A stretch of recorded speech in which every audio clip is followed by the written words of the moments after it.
ನಮಸ್ಕಾರ. ಮುಖ್ಯಾಂಶಗಳು. ಚುನಾವಣಾ ಪ್ರಚಾರ.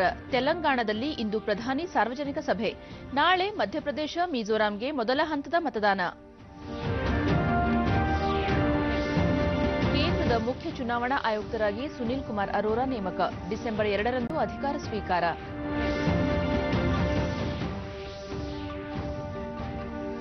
ಬರ ಪರಿಸ್ಥಿತಿ ನಿರ್ವಹಣೆ, ಸಾಲ ಮನ್ನಾ ಯೋಜನೆ ಅನುಷ್ಠಾನ. ಜಿಲ್ಲಾಧಿಕಾರಿಗಳೊಂದಿಗೆ ಇಂದು ಮುಖ್ಯಮಂತ್ರಿ ಎಚ್ಡಿ ಕುಮಾರಸ್ವಾಮಿ ಸಭೆ. ಹಾಗೂ ಒಡಿಶಾದಲ್ಲಿಂದು ಪುರುಷರ ಹಾಕಿ ವಿಶ್ವಕಪ್ಗೆ ಚಾಲನೆ. ಉದ್ಘಾಟನಾ ಕಾರ್ಯಕ್ರಮದಲ್ಲಿ ಬಾಲಿವುಡ್ ತಾರೆಯರು ಭಾಗಿ. ವಾರ್ತೆಗಳ ವಿವರ. ರಾಜಸ್ಥಾನ, ತೆಲಂಗಾಣ ವಿಧಾನಸಭೆ ಚುನಾವಣಾ ಪ್ರಚಾರ ತೀವ್ರಗೊಂಡಿದ್ದು, ಪ್ರಧಾನಿ ಮೋದಿ ಇಂದು ತೆಲಂಗಾಣದ ನಿಜಾಮಾಬಾದ್ ಮತ್ತು ಮೆಹಬೂಬ್ ನಗರಗಳಲ್ಲಿ ಸಾರ್ವಜನಿಕ ಪ್ರಚಾರ ಸಭೆ ಉದ್ದೇಶಿಸಿ ಭಾಷಣ ಮಾಡಲಿದ್ದಾರೆ. ಅತ್ತ ರಾಜಸ್ಥಾನದಲ್ಲಿ ಬಿಜೆಪಿ ರಾಷ್ಟ್ರೀಯ ಅಧ್ಯಕ್ಷ ಅಮಿತ್ ಶಾ ಇಂದು ಚುನಾವಣಾ ರ್ಯಾಲಿ ನಡೆಸಲಿದ್ದು, ನಾಳೆ ತೆಲಂಗಾಣದಲ್ಲಿ ಪ್ರಚಾರ ಕೈಗೊಳ್ಳಲಿದ್ದಾರೆ. ಎಐಸಿಸಿ ಅಧ್ಯಕ್ಷ ರಾಹುಲ್ ಗಾಂಧಿ ನವೆಂಬರ್ 29ರಂದು ಹೈದರಾಬಾದ್ನಲ್ಲಿ ಸಾರ್ವಜನಿಕ ಸಭೆ ಹಮ್ಮಿಕೊಳ್ಳಲಿದ್ದಾರೆ. 200 ಸದಸ್ಯರ ರಾಜಸ್ಥಾನ ವಿಧಾನಸಭೆ ಮತ್ತು 119 ಸದಸ್ಯರ ತೆಲಂಗಾಣ ವಿಧಾನಸಭೆಗಳ ಚುನಾವಣೆಗಾಗಿ ಡಿಸೆಂಬರ್ 7ರಂದು ಒಂದು ಹಂತದ ಮತದಾನ ನಡೆಯಲಿದೆ. राहुल ने पुष्कर के ब्रह्मा मंदिर में रचना की। बाद में उन्होंने कई रैलियों की और दावा किया कि राजस्थान में सरकार बनने पर किसानों का कर्ज माफ होगा।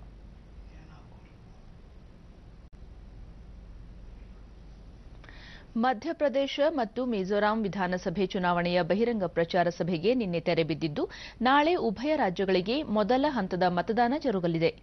230 ಸದಸ್ಯರ ಮಧ್ಯಪ್ರದೇಶ ವಿಧಾನಸಭೆ ಮತ್ತು 40 ಸದಸ್ಯರ ಮಿಜೋರಾಂ ವಿಧಾನಸಭೆಗೆ ನಾಳೆ ಒಂದೇ ಹಂತದ ಮತದಾನ ನಡೆಯಲಿದೆ.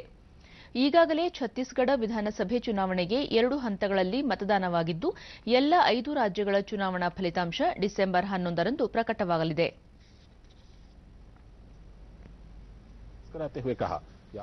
ಭಾರತದ ಮುಖ್ಯ ಚುನಾವಣಾ ಆಯುಕ್ತರಾಗಿ ಸುನೀಲ್ ಕುಮಾರ್ ಅರೋರಾ ಡಿಸೆಂಬರ್ 2ರಂದು ಅಧಿಕಾರ ವಹಿಸಿಕೊಳ್ಳಲಿದ್ದಾರೆ. ಹಾಲಿ ಚುನಾವಣಾ ಆಯುಕ್ತರಾದ ಓಂ ಪ್ರಕಾಶ್ ರಾವತ್ ಅವರ ಅಧಿಕಾರಾವಧಿ ಡಿಸೆಂಬರ್ 2ರಂದು ಕೊನೆಗೊಳ್ಳಲಿದ್ದು, ಈ ಹಿನ್ನೆಲೆಯಲ್ಲಿ ರಾಷ್ಟ್ರಪತಿಯವರು ಕೇಂದ್ರ ಸರ್ಕಾರದ ಶಿಫಾರಸಿನಂತೆ ಚುನಾವಣಾ ಆಯುಕ್ತರಾಗಿದ್ದ ಸುನೀಲ್ ಕುಮಾರ್ ಅರೋರಾ ಅವರನ್ನು ಮುಖ್ಯ ಚುನಾವಣಾ ಆಯುಕ್ತರಾಗಿ ನೇಮಕ ಮಾಡಿದ್ದಾರೆ. 1980ರ ರಾಜಸ್ಥಾನ ಕೇಡರ್ನ ಐಎಎಸ್ ಅಧಿಕಾರಿ ಅರೋರಾ ಚುನಾವಣಾ ಆಯುಕ್ತರಾಗಿ ನೇಮಕವಾಗುವ ಮುನ್ನ ಕೌಶಲ್ಯಾಭಿವೃದ್ಧಿ ಇಲಾಖೆಯ ಕಾರ್ಯದರ್ಶಿಯಾಗಿ ಕಾರ್ಯನಿರ್ವಹಿಸಿದ್ದರು. 2017ರ ಆಗಸ್ಟ್ 21ರಂದು ಚುನಾವಣಾ ಆಯುಕ್ತರಾಗಿ ನೇಮಕಗೊಂಡಿದ್ದರು. ಬರ ಪರಿಸ್ಥಿತಿ ನಿರ್ವಹಣೆ, ರಾಜ್ಯ ರೈತರ ಸಮಸ್ಯೆ ಹಾಗೂ ಸರ್ಕಾರಿ ಯೋಜನೆಗಳ ಪ್ರಗತಿ ಪರಿಶೀಲನೆ ಕುರಿತಂತೆ ಮುಖ್ಯಮಂತ್ರಿ ಕುಮಾರಸ್ವಾಮಿ ಇಂದು ಅಧಿಕಾರಿಗಳೊಂದಿಗೆ ವಿಧಾನಸೌಧದಲ್ಲಿ ಸಭೆ ನಡೆಸಲಿದ್ದಾರೆ. ರಾಜ್ಯದ 100 ತಾಲೂಕುಗಳನ್ನು ಬರಪೀಡಿತ ಎಂದು ಘೋಷಿಸಲಾಗಿದೆ. ಬರಪೀಡಿತ ಪ್ರದೇಶಗಳಲ್ಲಿ ಪರಿಹಾರ ಕಾಮಗಾರಿ, ರಾಜ್ಯ ಸರ್ಕಾರದ ಯೋಜನೆಗಳ ಅನುಷ್ಠಾನ, ಸಾಲ ಮನ್ನಾ ಯೋಜನೆ, ಆಡಳಿತ ಯಂತ್ರಕ್ಕೆ ಚುರುಕು ಮುಟ್ಟಿಸುವುದು ಸೇರಿದಂತೆ ಹಲವು ವಿಚಾರಗಳ ಕುರಿತು ಸಮಾಲೋಚನೆ ನಡೆಸಲಿದ್ದಾರೆ. ಸಭೆಯಲ್ಲಿ ಜಿಲ್ಲಾಧಿಕಾರಿಗಳು, ಜಿಲ್ಲಾ ಪಂಚಾಯತ್ ಮುಖ್ಯ ಕಾರ್ಯನಿರ್ವಹಣಾಧಿಕಾರಿಗಳು ಸೇರಿದಂತೆ ಎಲ್ಲ ಇಲಾಖೆಗಳ ಪ್ರಧಾನ ಕಾರ್ಯದರ್ಶಿಗಳು ಪಾಲ್ಗೊಳ್ಳಲಿದ್ದಾರೆ. ಬೆಂಗಳೂರಿನ ಮಹದೇವಪುರ ವಿಧಾನಸಭಾ ಕ್ಷೇತ್ರದಲ್ಲಿನ ಸಮಸ್ಯೆಗಳಿಗೆ ಪರಿಹಾರ ಕಂಡುಕೊಳ್ಳುವ ನಿಟ್ಟಿನಲ್ಲಿ ಆರಂಭಿಸಲಾಗಿರುವ ಕಾರ್ಯಪಡೆಗೆ ರಾಜ್ಯಸಭಾ ಸದಸ್ಯ ಕುಪೇಂದ್ರ ರೆಡ್ಡಿ ನಿನ್ನೆ ಚಾಲನೆ ನೀಡಿದರು.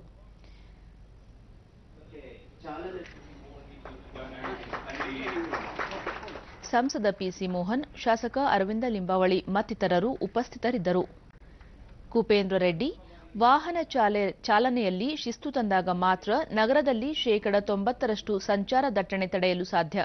ಸಂಚಾರ ವ್ಯವಸ್ಥೆ ದೇಶದ ಆರ್ಥಿಕತೆಯ ಮೇಲೂ ಪರಿಣಾಮ ಬೀರಲಿದೆ. ವಾಯುಮಾಲಿನ್ಯ ತಡೆಯಲು ಎಲ್ಲರೂ ಮುಂದಾಗಬೇಕಿದೆ ಎಂದರು. ಟ್ರಾಫಿಕ್ ಸ್ಲೋ ಆಗೋದೊಂದೇ ಅಲ್ಲ, ಪೀಕ್ ಅವರ್ಸ್ ಅಲ್ಲಿ ನಾವು ಇವತ್ತು 4.5 ಕಿಲೋಮೀಟರ್ ಸ್ಪೀಡ್ ಬಂದಿದ್ದೀವಿ. 26 ಕಿಲೋಮೀಟರ್ ಸ್ಪೀಡ್ ಇರಬೇಕು ಟ್ರಾಫಿಕ್ ಅಲ್ಲಿ, ಅದು 4.5 ಕಿಲೋಮೀಟರ್ ಸ್ಪೀಡ್ ಬಂದಿದ್ದೀವಿ. ಅದರಿಂದ ಎಷ್ಟು ಪೆಟ್ರೋಲ್ ಬರ್ನ್ ಆಗ್ತದೆ. ಒಂದು ಕಡೆ ದೇಶದ ಎಕಾನಮಿ, ನಾವು ಪರ್ಚೇಸ್ ಮಾಡ್ತಕ್ಕಂಥ ಪೆಟ್ರೋಲ್ ಎಕಾನಮಿ ನಮ್ದು, ಆ ಎಕಾನಮಿ ಹಾಳಾಗೋದು ಒಂದೇ ಅಲ್ಲ, ಇಲ್ಲಿ ಕ್ರಿಯೇಟ್ ಆಗ್ತಕ್ಕಂಥ ಟ್ರಾಫಿಕ್ ಜಾಮ್ಗಳಲ್ಲಿ ಪೊಲ್ಯೂಷನ್ ಇದಲ್ಲ, ಅದರಷ್ಟು ದೊಡ್ಡ ಪ್ರಮಾಣದ ಪೊಲ್ಯೂಷನ್ ಇಲ್ಲೂ ಇಲ್ಲ. ನಿನ್ನೆ ಡೆಲ್ಲಿಯಲ್ಲಿ 336, ಬೆಂಗಳೂರಿನಲ್ಲಿ 96, ಅಂದ್ರೆ ಸ್ವಲ್ಪ ಪ್ರಮಾಣದ ಮಟ್ಟಿಗೆ ಪರವಾಗಿಲ್ಲ. ಅದೇ ನ್ಯೂಯಾರ್ಕ್ ಕಂಪೇರ್ ಮಾಡಿದ್ರೆ 24. ಅರವಿಂದ ಲಿಂಬಾವಳಿ, ಕ್ಷೇತ್ರದ ಜನತೆಗೆ ವಿವಿಧ ಸವಲತ್ತು ನೀಡಲು 7 ತಂಡಗಳನ್ನು ರಚನೆ ಮಾಡಲಾಗಿದ್ದು, ಇದರಲ್ಲಿ ಎಲ್ಲಾ ಪಕ್ಷಗಳ ಮುಖಂಡರು ಸದಸ್ಯರಾಗಿದ್ದಾರೆ ಎಂದರು. ಜಿಲ್ಲಾ ಪಂಚಾಯತ್ ವಾರ್ಡು ಮತ್ತು ಬಿಬಿಎಂಪಿ ವಾರ್ಡ್ಗಳ ಸೌಕರ್ಯಗಳ ಬಗ್ಗೆ, ಅದೇ ರೀತಿ ಮುಖ್ಯವಾದಂಥ ಇಡೀ ಕ್ಷೇತ್ರಕ್ಕೆ ಬೇಕಾಗುವಂಥ ಸೌಕರ್ಯಗಳ ಬಗ್ಗೆ, ಹಾಗೆಯೇ ಲಾ ಆ್ಯಂಡ್ ಆರ್ಡರ್ ಬಗ್ಗೆ ಮತ್ತು ಸೋಷಿಯಲ್ ಎಂಪವರ್ಮೆಂಟ್ ಬೆನಿಫಿಷರಿಗಳು, ಸರ್ಕಾರ, ಕೇಂದ್ರ ರಾಜ್ಯ ಸರ್ಕಾರಗಳು ಮತ್ತು ಖಾಸಗಿಯವರು ಕೊಡುವಂಥ ಲಾಭಗಳು ನೇರವಾಗಿ ಫಲಾನುಭವಿಗೆ ತಲುಪುವಂಥದ್ರ ಬಗ್ಗೆ ಈ ರೀತಿ 7 ಟಾಸ್ಕ್ ಫೋರ್ಸ್ಗಳನ್ನು ಒಟ್ಟಿಗೆ ಮಾಡಿದ್ದೇವೆ. ಹಾವೇರಿ ಜಿಲ್ಲೆಯ ಕಾಗಿನೆಲೆ ಕನಕ ಗುರುಪೀಠದಲ್ಲಿ ಕನಕ ಜಯಂತ್ಯುತ್ಸವದ ಅಂಗವಾಗಿ ಧಾರ್ಮಿಕ ಕಾರ್ಯಕ್ರಮ ರಥೋತ್ಸವಕ್ಕೆ ನಿನ್ನೆ ಚಾಲನೆ ದೊರೆಯಿತು.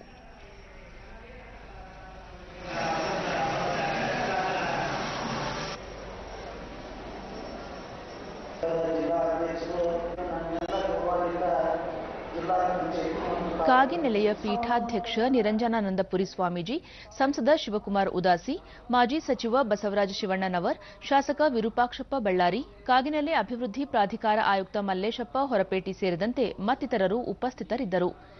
ನಿರಂಜನಾನಂದಪುರಿ ಸ್ವಾಮೀಜಿ, ಕನಕದಾಸರು ಜಾತಿ ವ್ಯವಸ್ಥೆಯ ವಿರುದ್ಧ ಮೆಟ್ಟಿ ನಿಂತರು, ನಾವೆಲ್ಲರೂ ಒಗ್ಗೂಡಿ ಸಮಾಜದಲ್ಲಿನ ಅಸಮಾನತೆ ಹೋಗಲಾಡಿಸೋಣ ಎಂದರು. ಶೈಕ್ಷಣಿಕ, ಸಾಮಾಜಿಕ, ಧಾರ್ಮಿಕ ಜಾಗೃತಿಗಾಗಿ ಕನಕ ಮೂಲಾಧಿಕಾರಿಗಳಾಗಬೇಕೇ ಹೊರತು ತಾರತಮ್ಯ ಮಾಡಬಾರದು ಎಂದು ಹೇಳಿದರು.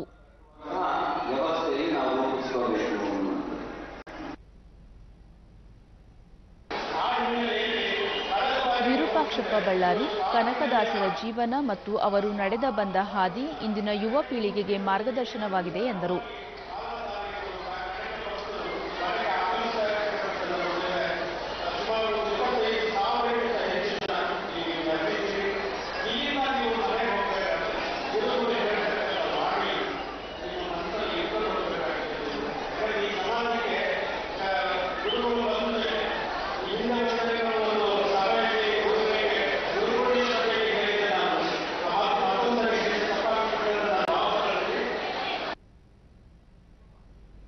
ಮಲ್ಲೇಶಪ್ಪ ಹೊರಪೇಟಿ, ಕಾಗಿನೆಲೆ ಅಭಿವೃದ್ಧಿ ಪ್ರಾಧಿಕಾರವು ಕನಕದಾಸ ವಿಚಾರಗಳನ್ನು ಎಲ್ಲರಿಗೂ ಮುಟ್ಟಿಸುವ ಕಾರ್ಯ ಮಾಡುತ್ತಿದೆ ಎಂದರು.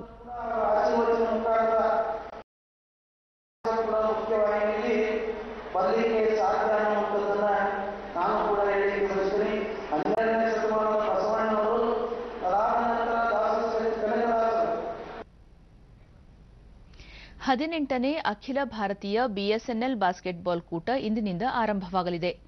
ಈ ಕುರಿತು ಸುದ್ದಿಗೋಷ್ಠಿಯಲ್ಲಿ ಮಾತನಾಡಿದ ಬಿಎಸ್ಎನ್ಎಲ್ ಕರ್ನಾಟಕ ವೃತ್ತದ ಕಾರ್ಯದರ್ಶಿ ಗಣಪತಿ ಎಂ ಭಟ್, ಸಾಂಸ್ಕೃತಿಕ ಮತ್ತು ಕ್ರೀಡಾ ಚಟುವಟಿಕೆಗಳನ್ನು ಪ್ರೋತ್ಸಾಹಿಸುವ ನಿಟ್ಟಿನಲ್ಲಿ ಬಿಎಸ್ಎನ್ಎಲ್ ಬಾಸ್ಕೆಟ್ಬಾಲ್ ಪಂದ್ಯಾವಳಿ ಆಯೋಜಿಸಲಾಗಿದೆ ಎಂದರು.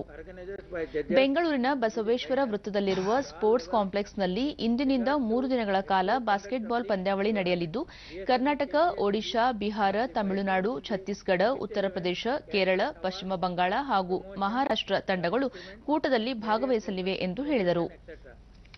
are given to the sports person for cause of nourishing the and development of the sports or cultural talents.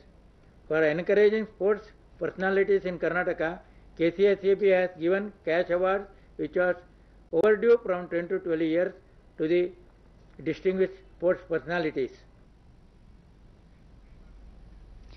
ಬಯಲು ಬಹಿರ್ದೆಸೆ ಮುಕ್ತ ಪರಿಸರ ನಿರ್ಮಾಣ ಸಂಕಲ್ಪದಲ್ಲಿ ಸ್ವಚ್ಛ ಭಾರತ ಪರಿಕಲ್ಪನೆ ಅನುಷ್ಠಾನಗೊಂಡಿದೆ.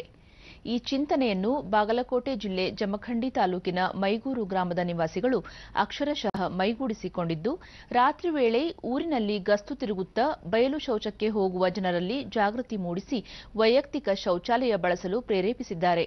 ಈ ಕುರಿತು ಒಂದು ವರದಿ. ಕೇಂದ್ರ ಸರ್ಕಾರದ ಸ್ವಚ್ಛ ಭಾರತ ಅಭಿಯಾನ ಬಾಗಲಕೋಟೆ ಜಿಲ್ಲೆಯ ಮೈಗೂರು ಗ್ರಾಮದಲ್ಲಿ ಸಂಪೂರ್ಣವಾಗಿ ಅನುಷ್ಠಾನಗೊಂಡಿದೆ. ಈ ಸಾಧನೆಯ ಪ್ರಕ್ರಿಯೆಯಲ್ಲಿ ಮೈಗೂರು ಇಡೀ ರಾಜ್ಯದ ಗಮನವನ್ನೂ ಸೆಳೆದಿದೆ. ತಮ್ಮ ಗ್ರಾಮವನ್ನು ಬಯಲು ಶೌಚ ಮುಕ್ತಗೊಳಿಸಲು ಊರ ಜನರೇ ಮಹಾನ್ ನಾಯಕರ ಹೆಸರುಗಳ ತಂಡ ಕಟ್ಟಿಕೊಂಡು ರಾತ್ರಿ ಮತ್ತು ನಸುಕಿನಲ್ಲಿ ಊರಲ್ಲೆಲ್ಲ ಗಸ್ತು ತಿರುಗುತ್ತಾ ಪುರ ಜನರಿಗೆ ಜಾಗೃತಿ ಮೂಡಿಸುತ್ತಿದ್ದಾರೆ. ಸುಮಾರು 700 ಕುಟುಂಬಗಳಿರುವ ಈ ಗ್ರಾಮದಲ್ಲಿ ಬಯಲು ಶೌಚಕ್ಕೆ ನಿತ್ಯ ಬಳಕೆಯಾಗುತ್ತಿದ್ದ ಜಾಗವನ್ನು ಗ್ರಾಮಸ್ಥರೇ ನೀರಿನಿಂದ ಸ್ವಚ್ಛಗೊಳಿಸಿ ಸ್ವಚ್ಛ ಗ್ರಾಮ ನಿರ್ಮಾಣಕ್ಕೆ ಮುಂದಾಗಿದ್ದಾರೆ. ಗ್ರಾಮಸ್ಥರೆಲ್ಲರೂ ಒಟ್ಟಾಗಿ 12 ಶತಮಾನದ ವಚನಕಾರರ ಸಮಾಜ ಸುಧಾರಕರ ಹೆಸರಿನಲ್ಲಿ 9 ತಂಡಗಳನ್ನು ರಚನೆ ಮಾಡಿಕೊಂಡು ಪಾಳಿಯ ಪ್ರಕಾರ ಗಸ್ತು ತಿರುಗುತ್ತಾ ಸ್ವಚ್ಛತೆಯ ಕಹಳೆ ಮೊಳಗಿಸುತ್ತಿದ್ದಾರೆ. ಗ್ರಾಮದ ಬೀದಿ ಬೀದಿಗಳಲ್ಲಿ ಅದರಾಗೆ ಹೊರಗೆ ಎಲ್ಲಿ ಶೌಚ ಕುಂಡಿರ್ತಾರೋ ಆ ಜಾಗದಲ್ಲಿ ಹಲಿಗೆಯನ್ನು ಬಾರಿಸುತ್ತಾ, ಸೀಟಿಯನ್ನು ಊದುತ್ತಾ, ಡ್ರಮ್ಮನ್ನು ಬಾರಿಸುತ್ತಾ ಜನ ಜಾಗೃತಿಯನ್ನು ಮೂಡಿಸುವುದರೊಂದಿಗೆ ಶೌಚಾಲಯ ಇದ್ದವರು ಬಳಸ್ಕೋಬೇಕು, ಇಲ್ಲದವರು ಕಟ್ಸ್ಕೋಬೇಕು. ಈ ಒಂದು ಶೌಚ ಮುಕ್ತ ಗ್ರಾಮವನ್ನಾಗಿ ಮಾಡಲಿಕ್ಕೆ ಎಲ್ಲರೂ ಸಹಕಾರವನ್ನು ನೀಡಬೇಕಂತೇಳಿ ಬಹಳ ಪ್ರಯತ್ನವನ್ನು ಮಾಡ್ತಾ ಇದ್ದಾರೆ. ನಸುಕಿನ 4 ಗಂಟೆಯಿಂದ ಬೆಳಿಗ್ಗೆ 9 ಗಂಟೆಯವರೆಗೆ, ಸಂಜೆ 6ರಿಂದ ರಾತ್ರಿ 11 ಗಂಟೆಯವರೆಗೆ ಗ್ರಾಮದಲ್ಲಿ ಹಲಗೆ ಬಾರಿಸುತ್ತಾ, ಸೀಟಿ ಊದುತ್ತಾ, ಬಯಲಲ್ಲಿ ಶೌಚಕ್ಕೆ ಕೂರುವವರಿಗೆ ಬಯಲಲ್ಲಿ ಶೌಚ ಮಾಡುವುದರಿಂದ ಹೇಗೆ ಸಾಂಕ್ರಾಮಿಕ ರೋಗಗಳು ಹರಡುತ್ತವೆ ಎಂಬುದನ್ನು ಮನವರಿಕೆ ಮಾಡಿಸಿ ಶೌಚಾಲಯ ಕಟ್ಟಿಸುವಂತೆ, ಈಗಾಗಲೇ ಕಟ್ಟಿಸಿರುವವರು ಅದನ್ನು ಕಡ್ಡಾಯವಾಗಿ ಮನ ಪರಿವರ್ತನೆ ಮಾಡುತ್ತಿದ್ದಾರೆ. ಮೊದಲ ಸಾಯಂಕಾಲ ರಾತ್ರಿ 6 ಗಂಟೆಯಿಂದ 10 ಗಂಟೆ ತನಕ ರೌಂಡ್ ಹಾಕಿ, ಮತ್ತು ನಸಿಗಿನಾಗ 4ರಿಂದ 6 ಗಂಟೆ ತನಕ ರೌಂಡ್ ಹಾಕಿ ಪ್ರತಿಯೊಬ್ಬರು ಮನೆಯವ್ರು ಬಂದು ಅಗದಿ ಸಹಕಾರ ಮಾಡಿ ಅವರು ಎಲ್ಲರೂ ಕಟ್ಕೊಳಕ್ಕೆ ವ್ಯವಸ್ಥೆ ಮಾಡಿ ಕಟ್ಕೊಳಕ್ಕೆ ಶುರು ಮಾಡ್ಯಾರೀಗ. ಇದಕ್ಕೆ ಪೂರಕವಾಗಿ ಗ್ರಾಮ ಪಂಚಾಯಿತಿ ಸಹ ಊರಿನಲ್ಲಿ ಸ್ವಚ್ಛ ಗ್ರಾಮ ಆರೋಗ್ಯಧಾಮ, ಶೌಚಾಲಯ ಬಳಸಿ ಆರೋಗ್ಯ ಬೆಳೆಸಿ ಎಂಬ ಫಲಕಗಳನ್ನು ಹಾಕಿ ಉತ್ತೇಜಿಸುತ್ತಿದೆ. ಈ ಊರಿನ ಎಲ್ಲಾ ಮನೆಗಳಲ್ಲೂ ಶೌಚಾಲಯಗಳನ್ನು ನಿರ್ಮಿಸಲಾಗಿದೆ. ಮೈಗೂರಿಗೆ ಏನು ಕೊಡ್ಬೇಕಂದ್ರೆ ಮೊದಲು ಹೆದರಾಡ್ತಿದ್ರಿ ಮಂದಿ. ಈಗ ಇದನ್ನ ಸ್ವಚ್ಛ ಆದ ನೀಡುವುದು ಈಗ ನಮಗೂ ಎಲ್ಲ ಅನುಕೂಲ ಐತ್ರಿ. ಮತ್ತು ಮೈಗೂರಿಗೆ ಇಂದ ಮುತ್ತೂರಿಗೆ ಹೋಗ್ಲಾಕು ಜನರಿಗೆ ಅನುಕೂಲ ಐತಿ, ಈ ಕಡೆ ಅಲ್ವಾಕ್ ಹೋಗ್ಲಾಕು ಅನುಕೂಲ ಐತಿ. ಟಾಯ್ಲೆಟ್ ಅದೆಲ್ಲ ಕಟ್ಟ್ಯಾರಿ, ಹೊರಗೆ ಯಾರು ಹೋಗಂಗಿಲ್ಲ. ಟಾಯ್ಲೆಟ್ ಪ್ರತಿಯೊಂದು ಮನಿ ಟಾಯ್ಲೆಟ್ ಆಗ್ಯಾವ್ರಿ. ಊರ್ ಬಾಳ ಸುಧಾರಣೆ ಆಗೈತ್ರಿ. ರೋಡ್ ಅಂತೂ ಬಹಳ ಸ್ವಚ್ಛ ಆಗ್ಯದ. ಯಾಕಂದ್ರೆ ಮೊದಲು ತಿರುಗಾಡ್ಲಿಕ್ಕೆ ಬರ್ತಿಲ್ಲ, ಬಹಳ ಸ್ವಚ್ಛ ಆಗಿ ಎಲ್ಲರೂ ಇದು ಮಾಡ್ತಾ ಇದ್ದಾರೆ, ಸ್ಪಂದನೆ ಕೊಟ್ಟಿದ್ದಾರೆ. ಶಾಲಾ ಶಿಕ್ಷಕರು, ಊರ ಹಿರಿಯರು, ಬಾಲಕರು ಹೀಗೆ ಎಲ್ಲರೂ ಗ್ರಾಮದ ಸ್ವಚ್ಛತೆಗೆ ಕೈ ಜೋಡಿಸಿದ್ದಾರೆ. ಸೀಟಿ ಹೊಡೆಯುತ್ತಾ, ತಮಟೆ ಬಡಿಯುತ್ತಾ, ಬಯಲಲ್ಲಿ ಶೌಚಕ್ಕೆ ಯಾರೂ ಬರಬೇಡಿ, ಮನೆಯಲ್ಲೇ ಶೌಚಗೃಹ ನಿರ್ಮಿಸಿ ಬಳಸಿ ಎಂದು ಜಾಗೃತಿ ಮೂಡಿಸುವ ವಿನೂತನ ಕಾರ್ಯ ಮಾಡಿ ಮೈಗೂರು ಸ್ವಚ್ಛವಾಗಿದೆ. ಇತರ ಗ್ರಾಮಗಳಿಗೂ ಮಾದರಿಯಾಗಿದೆ ಅಲ್ಲವೇ? ಛತ್ತೀಸ್ಗಢದ ಸುಕ್ಮಾ ಜಿಲ್ಲೆಯ ರಕ್ಷಣಾ ಪಡೆಗಳೊಂದಿಗೆ ನಡೆದ ಗುಂಡಿನ ಕಾಳಗದಲ್ಲಿ 9 ಮಾವೋವಾದಿಗಳು ಹತರಾಗಿದ್ದಾರೆ. ಈ ಸಂದರ್ಭದಲ್ಲಿ 2 ಯೋಧರು ಹುತಾತ್ಮರಾಗಿದ್ದಾರೆ. ಕಿಸ್ತಾರಾಮ್ ಪ್ರದೇಶದ ಸಕ್ಲೇರ್ ಬಳಿ ಶೋಧ ಕಾರ್ಯದಲ್ಲಿ ತೊಡಗಿದ್ದ ಜಿಲ್ಲಾ ಮೀಸಲು ಪಡೆಯ ತಂಡದ ಮೇಲೆ ಮಾವೋವಾದಿಗಳ ತಂಡ ದಾಳಿ ನಡೆಸಿತು. ಜಿಲ್ಲಾ ಮೀಸಲು ಪಡೆ ಪ್ರತಿ ದಾಳಿ ನಡೆಸಿದ ಪರಿಣಾಮ ಕೆಲಕಾಲ ಗುಂಡಿನ ಕಾಳಗ ನಡೆಯಿತು. ಮಾವೋವಾದಿಗಳ ವಿರುದ್ಧದ ಜಂಟಿ ಕಾರ್ಯಾಚರಣೆಯಲ್ಲಿ ಕೋರ್ಬಾ ಪಡೆ, ಕೇಂದ್ರ ಮೀಸಲು ಪೊಲೀಸ್ ಪಡೆ ಮತ್ತು ಸ್ಥಳೀಯ ಪೊಲೀಸ್ ಸಿಬ್ಬಂದಿ ಭಾಗಿಯಾಗಿದ್ದರು. ಗುಂಡಿನ ಕಾಳಗ ನಡೆದ ಸ್ಥಳದಿಂದ ಹತರಾದ ಮಾವೋವಾದಿಗಳ ಕಳೆಬರಗಳು ಮತ್ತು ಭಾರೀ ಪ್ರಮಾಣದ ಶಸ್ತ್ರಾಸ್ತ್ರಗಳನ್ನು ರಕ್ಷಣಾ ಪಡೆಗಳು ವಶಪಡಿಸಿಕೊಂಡಿವೆ. ಮಂಗಳೂರು ವಿಶ್ವವಿದ್ಯಾಲಯ ಮತ್ತು ಆಳ್ವಾಸ್ ಶಿಕ್ಷಣ ಸಂಸ್ಥೆಯ ವತಿಯಿಂದ ನಡೆಯುತ್ತಿರುವ 79ನೇ ಅಖಿಲ ಭಾರತ ಅಂತರ್ ವಿಶ್ವವಿದ್ಯಾಲಯ ಅಥ್ಲೆಟಿಕ್ಸ್ ಉಪಮುಖ್ಯಮಂತ್ರಿ ಡಾ ಜಿ ಪರಮೇಶ್ವರ್ ನಿನ್ನೆ ಮೂಡುಬಿದಿರೆಯಲ್ಲಿ ಚಾಲನೆ ನೀಡಿದರು. ಬಳಿಕ ಈ ಬಾರಿ ರಾಜ್ಯದ 30 ಆಟದ ಮೈದಾನಗಳಲ್ಲಿ ಸಿಂಥೆಟಿಕ್ ಟ್ರ್ಯಾಕ್ಗಳನ್ನು ಹೊಸದಾಗಿ ನಿರ್ಮಿಸಲಾಗಿದೆ. ಕ್ರೀಡಾಕೂಟದಲ್ಲಿ ಪಾಲ್ಗೊಂಡ ಕ್ರೀಡಾಳುಗಳಿಗೆ ಪ್ರೋತ್ಸಾಹ ಧನ ಹಾಗೂ ವಸತಿ ಸೌಲಭ್ಯವನ್ನು ನೀಡಲು ರಾಜ್ಯ ಸರ್ಕಾರ ಚಿಂತನೆ ನಡೆಸಿದೆ. ಕ್ರೀಡಾ ವಿಶ್ವವಿದ್ಯಾಲಯ ನಿರ್ಮಾಣಕ್ಕೆ ತುಮಕೂರಿನಲ್ಲಿ 100 ಎಕರೆ ಸ್ಥಳವನ್ನು ಗುರುತಿಸಲಾಗಿದೆ. ಬೆಂಗಳೂರು 65 ಎಕರೆ ಜಾಗದಲ್ಲಿ ಕ್ರೀಡಾ ಹಬ್ ಒಂದನ್ನು ನಿರ್ಮಿಸುವ ಯೋಜನೆ ಹೊಂದಲಾಗಿದೆ ಎಂದು ತಿಳಿಸಿದರು.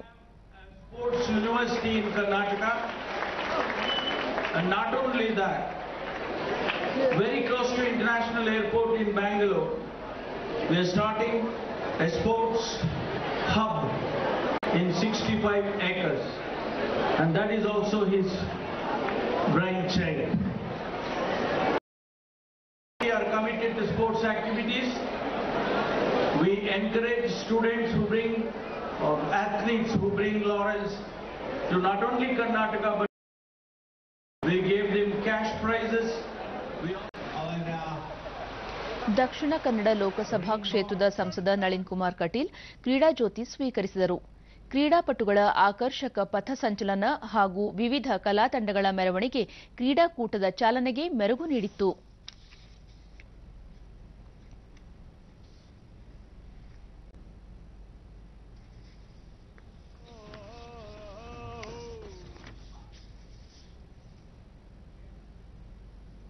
ಒಡಿಶಾ ರಾಜ್ಯದ ಭುವನೇಶ್ವರ್ ನಗರದ ಕಳಿಂಗ ಕ್ರೀಡಾಂಗಣದಲ್ಲಿ ಪುರುಷರ ಹಾಕಿ ವಿಶ್ವಕಪ್ ಉದ್ಘಾಟನಾ ಸಮಾರಂಭ ಇಂದು ನಡೆಯಲಿದೆ. ಹಾಕಿ ವಿಶ್ವಕಪ್ ಹಿನ್ನೆಲೆ ಒಡಿಶಾ ಸರ್ಕಾರವು ಶಾಲಾ ಮತ್ತು ಶೈಕ್ಷಣಿಕ ಸಂಸ್ಥೆಗಳಿಗೆ ರಜೆ ಘೋಷಿಸಿದ್ದು, ಈ ಕಾರ್ಯಕ್ರಮದಲ್ಲಿ ಬಾಲಿವುಡ್ ಚಿತ್ರರಂಗದ ಖ್ಯಾತ ಕಲಾವಿದರು ಪಾಲ್ಗೊಳ್ಳಲಿದ್ದಾರೆ. 16 ದೇಶಗಳು ಹಾಕಿ ವಿಶ್ವಕಪ್ ಪಂದ್ಯಾವಳಿಯಲ್ಲಿ ಸ್ಪರ್ಧಿಸಲಿವೆ.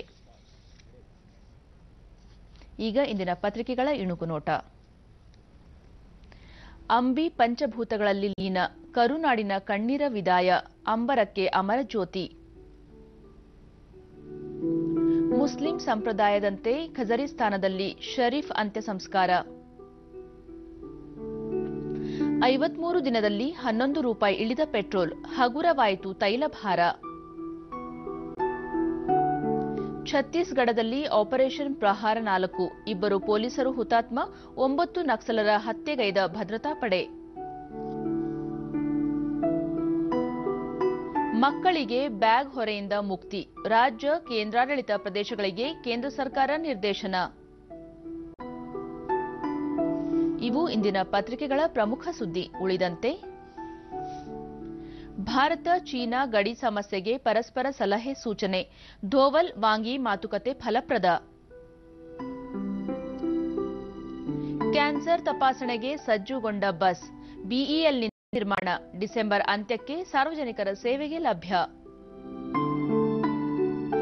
ಮೇಕೆದಾಟಿಗೆ ಜಲ ಆಯೋಗ ಓಕೆ, ಯೋಜನಾ ವರದಿ ನೀಡುವಂತೆ ರಾಜ್ಯ ಸರ್ಕಾರಕ್ಕೆ ಸೂಚನೆ.